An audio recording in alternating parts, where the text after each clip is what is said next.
Proverbs 16, let's start with verse 30. One who winks his eyes to plot perversity, and one who compresses his lips is bent on evil.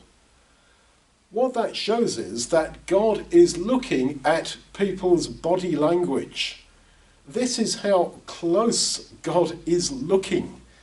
He interprets people's body language.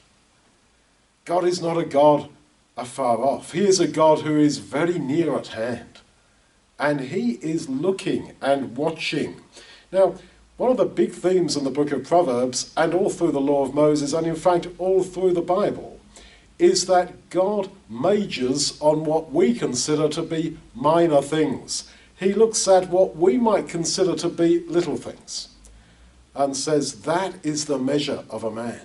And that is what spiritual life is about.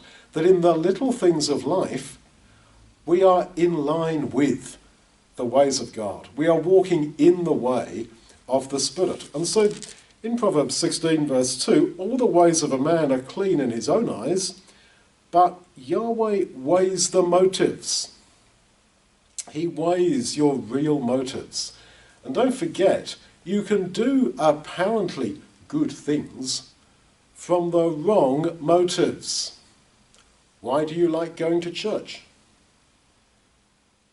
Why do you like going to church? Why do you not like going to church?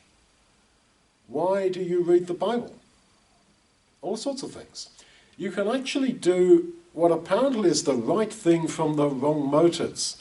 And what we're asked to do is to recognize that God is looking even at your body language, and that helps you towards self-examination.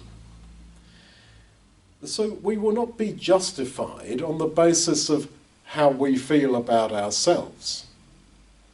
As Paul says, I actually may know nothing against myself in my own conscience, but I am not thereby justified. Our conscience will not jump out of us at the day of judgment, and we shall be judged according to what we think of ourselves. As Jesus himself said, there is one thing that judges, and that is the word that I have spoken. And there you see the critical importance of the Bible.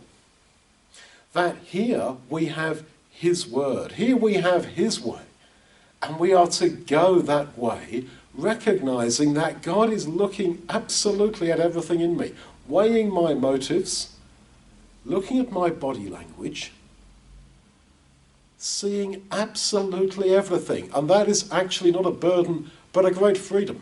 A great freedom. And the greatest encouragement to live a transparent life before God. And that is what will help us towards true self-examination.